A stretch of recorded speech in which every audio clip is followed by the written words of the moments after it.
आज हम पढ़ेंगे के बारे में क्लासिफिकेशन जनरल एनेस्थीसिया के कौन कौन से क्लास के ड्रग्स होते हैं जनरल। तो अगर हम बात करें, पहले हम ये देख लेते हैं, फिर एक बार रिवाइज कर लेते हैं।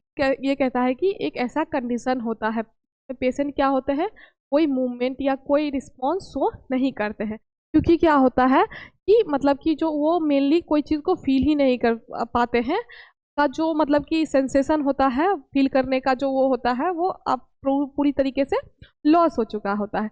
प्लस में क्या होता है, वो कॉन्शियस भी नहीं रहते हैं। अगर कॉन्शियस नहीं रहते, इसलिए उनको आइडिया ही नहीं होता है कि उनके साथ क्या होता है। तो ये यूज़ है आपका जनरल एनेस्थेसिया का, कि जब आप किसी पेशेंट का सर्जरी वगैरह करो तो उस टाइम पे इसका बहुत अच्छे से इस्तेमाल होता है। जैसे कि सर्जरी हो गया, या फिर किसी का टीथ वगैरह निकालना हो, इन सब चीज़ों में कोई भी इस तरीके की जो प्रोसीजर होती है, किसी को बहुत ज़्यादा चोट लगा है, पेन है, किसी का एक्सीडेंट हो गया, तो उस टाइम इन चीज़ों को डाला जाता है ताकि उनका बॉडी जो है वो सुन्न, अगर हम आपके लैंग्वेज में बोलो तो बॉडी पूरा सुन्न हो जाएगा। अब सुन्न हो जाएगा बॉडी तो उसको कोई फील नहीं होगा। अब फील नहीं होगा तो फिर वो रिलैक्स में चला जाएगा। तो इसीलिए हम जनरल एनेस्थेसिया का यूज़ करते हैं, ठीक है। तो उसके बाद कहता है आपका कि इसके फीचर कौन कौन से थे। तो लॉस ऑफ ऑल सेंसेशन, जितने भी सेंसेशन होंगे वो सारे ही लॉस हो जाएंगे। दूसरा आपका क्या है, स्लीप और अनकॉन्शियसनेस, जैसे कि मतलब कि उसमें मेमोरी लॉस हो जाएगा, उनका एमनेसिया वगैरह ये होगा। उसके बाद इमोबिलिटी हो जाएगा, muscle relaxation with muscle relaxation. फिर आपका क्या था कि बॉडी जो है मूवमेंट नहीं, मूव नहीं कर पाएगा, ठीक है, रिफ्लेक्स नहीं शो कर पाएगा, ये था। उसके बाद आपका था एनेस्थेसिया का स्टेज। एनेस्थेसिया के 3 स्टेज थे, एनाल्जेसिया, दूसरा स्टेज था आपका एक्साइटमेंट का, तीसरा स्टेज था आपका सर्जिकल एनेस्थेसिया का। तो जो पहला वाला एनाल्जेसिया था उसमें पेशेंट क्या होता है कि उसमें पेशेंट होशो हवास में रहते हैं, बस उनको पेन जो है वो बहुत कम फील होता है। उसके बाद आपका जो दूसरा वाला स्टेज था उसमें पेशेंट जो होते हैं वो आपके अनकॉन्शियस हो जाते हैं, और उनका जो बॉडी का मतलब कि रिफ्लेक्स मोमेंट होता है वो शो होता है। उसके बाद जो उनकी ब्रीदिंग होती है वो भी इरेगुलर हो जाती है, मतलब अप डाउन हो जाते हैं ब्रीदिंग में, या फिर थोड़ी देर के लिए क्या हो सकता है कि उनका सांस रुक भी जाता है, थोड़ा देर वो होल्ड कर लेते हैं, सांस ले भी नहीं पाते हैं, ठीक, ये हो गया। उसके बाद अगर हम करें स्टेज 3 की बात, तो जो स्टेज 3 होता है वो सर्जिकल एनेस्थेसिया होता है। अब सर्जिकल एनेस्थेसिया होता है, इसका मतलब क्या हुआ कि जो पेशेंट होंगे वो पूरी तरीके से अनकॉन्शियस होंगे, मतलब कि कॉन्शियस वो बिल्कुल भी नहीं होंगे, बहुत ही ज़्यादा अनकॉन्शियस हो गए वो। और क्या होगा कि जो उनका रेस्पिरेशन है वो रेगुलर हो जाएगा, और जो आई मूवमेंट होगा वो रिड्यूस हो जाएगा। क्या होता है, जनरली हम आई को इधर उधर मूव करते हैं, कि हम इधर उधर हर जगह देखते रहते हैं या क्या हो रहा है। तो बेसिकली क्या होता है, जब एनेस्थेसिया होते हैं तो उनकी आई मूवमेंट जो होती है वो रिड्यूस हो जाती है, कम हो जाती है, ठीक है। उसके वजह से क्या होगा कि जो आपका सर्जिकल का प्रोसीजर, सर्जरी का जो प्रोसीजर होगा वो इजीली आप कंप्लीट कर पाओगे। और ऐसा जो जब आई का जो मूवमेंट होता है, या बॉडी रिफ्लेक्स करना शुरू कर देता है, या फिर आपका क्या कहते हैं जो रेस्पिरेशन जो है वो रेगुलर हो जाता है, तो उस टाइम वो जो टाइम होता है वो सर्जरी के लिए बेस्ट टाइम होता है। तो इसलिए उस टाइम पे आप इजीली सर्जरी कर सकते हो, ठीक है। तो ये था आपका क्या, उनके स्टेजेस। हम पढ़ेंगे आज कि क्लासिफिकेशन ऑफ जनरल एनेस्थेसिया, ठीक है, कि कौन कौन से एनेस्थेटिक ड्रग्स हमारे होते हैं और कौन कौन से उनके टाइप्स होते हैं। सबसे पहले हम देखते हैं इनहेलेशनल एनेस्थेटिक्स। क्या इनहेलेशनल है, मतलब कि जिसको हम इनहेल कर पाए, है ना। इनहेलेशन का मतलब क्या होता है, जिसको हम इनहेल कर पाए। तो कहता है कि जैसे गैसेस, पहला इसका कैटेगरी है गैसेस, और दूसरा इसका वोलेटाइल लिक्विड। अगर गैसेस में बात करो तो ऑक्साइड जो है वो यूज़ कर सकते हैं आप, ठीक है। और अगर हम वोलेटाइल लिक्विड्स की बात करें तो वोलेटाइल लिक्विड्स में आपका थर आ गया, इनफ्लूरेन आ गया, हेलोथेन आ गया, आइसोफ्लोरेन आ गया, डीजल फ्यूरेन आ गया, और सेवोफ्लूरेन आ गया। मेनली जो आपको याद करना है वो सिर्फ इथर, इनफ्लू, हेलो, आइसो और डेस और सेवो, इतना ही याद करना है। बाकी पीछे में सबके क्या करना है, आपको फ्लोरेन लगा देना। या फिर आप ऐसे भी याद कर सकते हो कि जिसमें भी, जैसे कि मान लो इसमें फ्लोरेन लगा है, इसमें बस क्या लगा है, थेन लगा है, ठीक है, इसमें फ्लोरेन लगा, इसमें फ्लोरेन लगा, इसमें फ्लोरेन।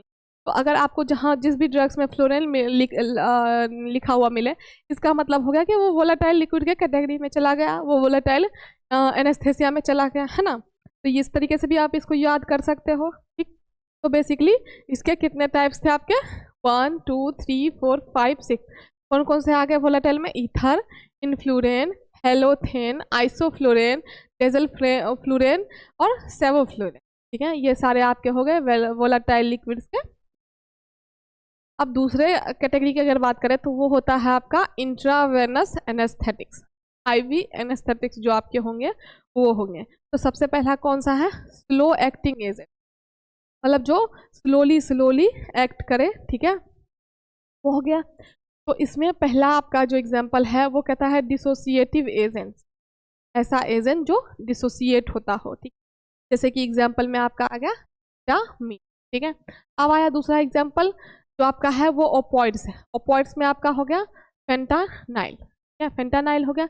अब तीसरा जो एग्जांपल है इसका है बेंजोडाइजेपिन्स। तो बेंजोडाइजेपिन में आपका क्या आ जाएगा, डाइजीपाम, ठीक है। ये आपका एग्जांपल हो गया एक। अब है जो इसी में जो दूसरा कैटेगरी है वो कहता है आपका इंड्यूसिंग एजेंट। इंड्यूसिंग एजेंट में आपका आएगा थायोपेंटोन, मिथोहेक्सिटोन और प्रोपोफॉल, ठीक है। ये सारे एग्जांपल हो गए आपके किसके, इंड्यूसिंग एजेंट्स के, ठीक। तो ये था आपका किसका, क्लासिफिकेशन ऑफ जनरल एनेस्थेसिया। पहला था आपका इनहेलेशनल एनेस्थेटिक में आपका गैस और वोलेटाइल लिक्विड था। तो गैस में आपके ऑक्साइड आ गए थे और वोलेटाइल लिक्विड्स में आपके ether, इनफ्लूरेन, halothane, isoflurane, dazzle fluorene और सेवोफ्लोरेन, ये सारे आपके हो गए। अब दूसरा आया था आईवी एनेस्थेटिक्स, उसमें एक था स्लो एक्टिंग, एक था आपका इंड्यूसिंग एजेंट। स्लो एक्टिंग में आपके कीटामिन, फेंटानाइल, डाइजीपाम, ठीक है, ये तीन हो गए आपके। इंड्यूसिंग एजेंट में आपका आ गया था थायोपेंटोन, मिथोहेक्सिटोन और प्रोपोफॉल, ठीक है। ये सारे एग्जांपल थे। अब हम बात करते हैं जनरल एनेस्थेसिया की। आप चाहे तो इसको इस तरीके से भी याद कर सकते हो कि इनहेलेशनल एनेस्थेसिया, मतलब कि इसमें आपका आ गया गैस में नाइट्रस ऑक्साइड, वोलेटाइल की अगर बात करें तो ether, इनफ्लूरेन, halothane, isoflurane, dazzle fluorene और सेवोफ्लोरेन, ठीक है, ये हो गया। और हम इंट्रावेनस की अगर बात करें तो स्लो एक्टिंग में आपका हो गया डिसोसिएटिव एजेंट जैसे ओपॉइड, उसके बाद आपका होगा कीटामिन, बेंजोडाइजेपिन, फेनाइल और डाइजेपिन, ये सारे आपके हो गए। उसके बाद आपका कहता है कि इंड्यूसिंग एजेंट में आपका आ गया थायोपेंटोन, मिथोहेक्सिटोन और प्रोपोफॉल, ये सारे आपके एग्जांपल हैं जनरल एनेस्थेसिया के, ठीक। अब है ये आपका जनरल एनेस्थेटिक का टेबल है, ठीक। तो ये हो गया आपका इनहेलेशनल और ये हो गया आपका ड्रग, ये उसका स्ट्रक्चर और ये उसका नोमेनक्लेचर। तो पहले हम हेलोथेन का लेते हैं। ये लिया हेलोथेन, ये हो गया आपका हेलोथेन का स्ट्रक्चर। तो इसमें कार्बन लिया, कार्बन के साथ इधर से तीन क्या कहते हैं एफ को यूज किया, इधर आपका एक क्लोरीन ग्रुप लगा दिया, इधर एक ब्रोमीन ग्रुप लगा दिया, इधर एक हाइड्रोजन लगा दिया। तो ये हो गया आपका क्या, C2। यहाँ पे C कितना था 1 2, तो C2 हो गया। उसके बाद H आ गया और Br आ गया, ठीक है। तो HBr हो गया आपका। उसके बाद आपका Cl का ग्रुप है एक, ये भी लगा दिया। और F कितना है 1 2 3, ये आपका F3। तो ये आपका जो कहलाएगा वो कहलाएगा 2 ब्रोमो 2 क्लोरो, ठीक है। मतलब कि अगर हम इसको नंबरिंग करें तो ये आपका 1 2 इस तरीके से हो जाएगा। तो कहता है कि दोनों नंबर पे ही आपका ब्रोमो भी अटैच है और क्लोरो भी। तो 2 ब्रोमो 2 क्लोरो 1 1 ट्राइफ्लोरोइथेन। अगर हमने इसको 1 दिया तो 1 1 1 ट्राइफ्लोरो, 3 ग्रुप है अटैच फ्लोरीन का, इसलिए ट्राइफ्लोरो, ठीक है। और उसके बाद कौन सा है आपका इथेन ग्रुप है, तो इसीलिए हमने क्या लगा दिया इथेन, ट्राइफ्लोरो इथेन। इसका पूरा नाम जो बनेगा 2 ब्रोमो 2 क्लोरो 1 1 1 ट्राइफ्लोरो इथेन, ठीक है, ये हो गया। उसके बाद आपका आ गया सेवोफ्लोरेन, ठीक है। सेवोफ्लोरेन की अगर बात करें हम तो ये इसका एग्जाम्पल हो गया, इसका स्ट्रक्चर ये हो गया, ठीक है। और उसी तरीके से इसका भी हम नोमेनक्लेचर चलेगा। अब कार्बन इसमें 4 है, यहाँ पे हमने कार्बन 4 लिखे, यहाँ पे हाइड्रोजन आपका 3 है, 3 लिख दिया। आपका जो F है वो 7 है तो 7 लिख दिया। और एक आपका O ग्रुप प्रेजेंट है, ठीक है। तो ये आपका हो जाएगा 1 1 1 3 3 3।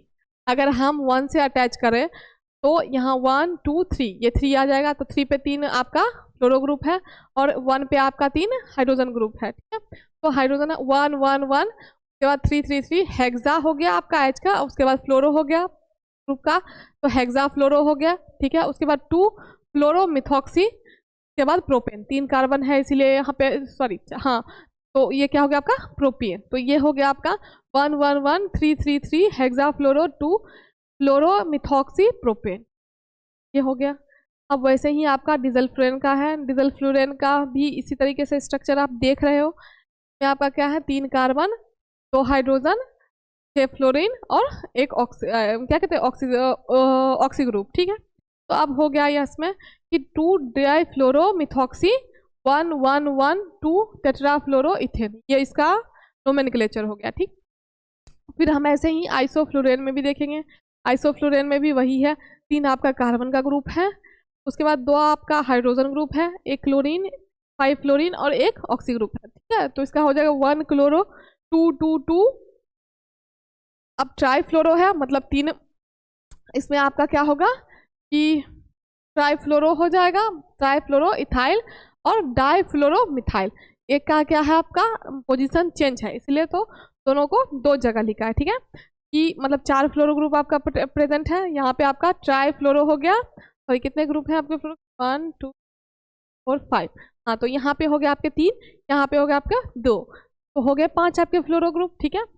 डाईफ्लोरो ये मिथाइल ईथर, ये आपका इसका नोमेनक्लेचर बनेगा इसका आइसोफ्लोरेन का, ठीक है। अगर हम ईथर की बात करें तो ईथर में क्या है, यहाँ पे सिंपली 4 कार्बन है, 10 हाइड्रोजन है और आपके 1 ऑक्सी ग्रुप प्रेजेंट है। तो यहाँ पे क्या हो जाएगा इथेन, तो इथॉक्सी हो जाएगा इथेन और इसका हो जाएगा इथॉक्सी, और आपका क्या प्रेजेंट है इथेन, तो इथॉक्सी इथेन इसका नाम हो जाएगा।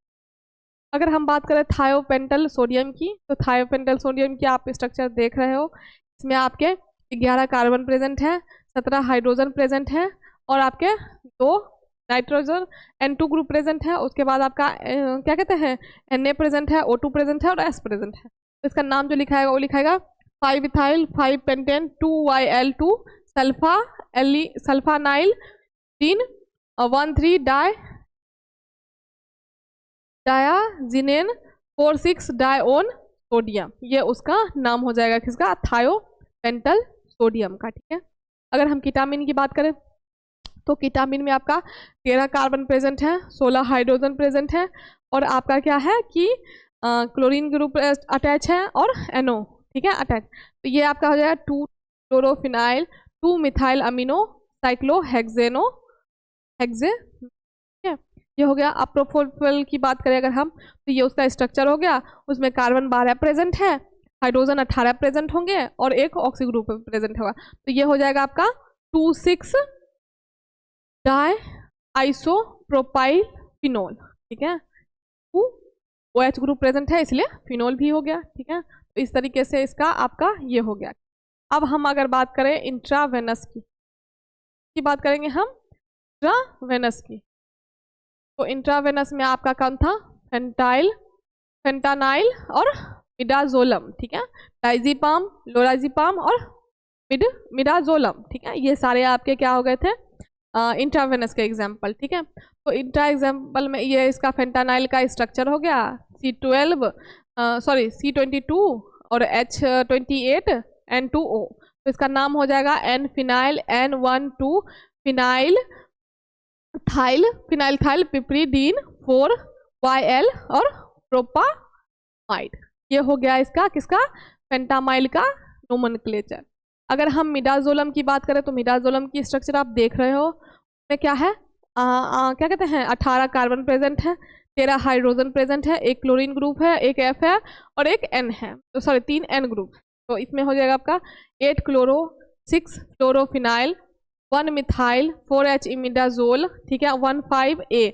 वो आपने पढ़ा था ना क्या कहते हैं नोमेनक्लेचर जो था, उसमें आपका था कि अगर मान लो कि जब जहाँ से अटैच होगा रिंग वहाँ का आपको मेंशन करना है। तो यहाँ पे जैसे A लिया है तो ये 1,4 बेंजोडाइजेपिन, ठीक है। तो ये हो गया आपका मिडाजोलम का स्ट्रक्चर और नोमेनक्लेचर। अगर हम डाइजीपाम की बात करें तो डाइजीपाम का भी स्ट्रक्चर कुछ ऐसा ही है, क्या है, ये आपका उसका स्ट्रक्चर है। कहता है कि इसमें 16 कार्बन प्रेजेंट है, 13 हाइड्रोजन, क्लोरीन ग्रुप, नाइट्रोजन और ऑक्सी ग्रुप। तो कहता है कि 7 क्लोरो हो जाएगा, 1 3 डाइहाइड्रो हो जाएगा, 1 methyl, 5 phenyl, 3H, 1 4 benzo diazepine, 2 ONe, इसका नोमेनक्लेचर हो जाएगा। अब लोराजीपाम की अगर हम बात करें तो लोराजीपाम में कार्बन 50 प्रेजेंट होंगे, हाइड्रोजन 10, क्लोरीन 2, N2 और O2, ये हो गया आपका। ठीक है, इसका जो आपका नोमेनक्लेचर बनेगा वो बनेगा 7 chloro, 5 chlorophenyl, 3 hydroxy, 1 3 डाइहाइड्रो, 1 4 benzodiazepine, 2 ONe, ये आपका बन गया लोराजीपाम का नोमेनक्लेचर। अब है मिडाजोलम। मिडाजोलम का क्या बनेगा, C18, H13, Cl और F और N3, तो 8 क्लोरो हो गया। उसके बाद 6 2 फ्लोरोफिनाइल हो गया, 1 मिथाइल हो गया, 4H, मिडाजोल हो गया, 1 5 ये हो गया। उसके बाद 1 4 बेंजोडाइजेपिन। ये था आपका क्या, जो आपके जनरल एनेस्थेटिक्स के ड्रग थे और उनके स्ट्रक्चर और उनके नोमेनक्लेचर। ये जितने भी हैं आपके सारे ही आपके एनेस्थेटिक ड्रग्स हैं, जनरल एनेस्थेटिक्स हैं, चाहे वो हेलोथेन हो, सेवोफ्लोरेन हो, डीजल फ्लोरेन हो, आइसोफ्लोरेन हो, ईथर हो, थायोपेंटल हो, सोडियम हो, कीटामीन हो, प्रोपोफोल हो, या पेंटानाइल हो, मिडाजोलम हो, डाइजिपाम हो, लोराजिपाम हो या मिडाजोलम, सभी आपके क्या है, जनरल एनेस्थेटिक। तो ये सारे ड्रग्स हो गए और इनके स्ट्रक्चर भी आपने देख लिए और इनके नोमेनक्लेचर भी देख लिए आपने। ठीक है, तो ये थे आपके जनरल एनेस्थेटिक्स के बारे में, कि जनरल एनेस्थेटिक्स क्या होता है, उनके कौन कौन से स्टेज होते हैं, कौन कौन से क्लास के ड्रग्स होते हैं। ठीक है, तो आज के लिए हम इतना पढ़ लिए, अब आगे का लेक्चर हम आगे क्लास में पढ़ेंगे। ठीक है, थैंक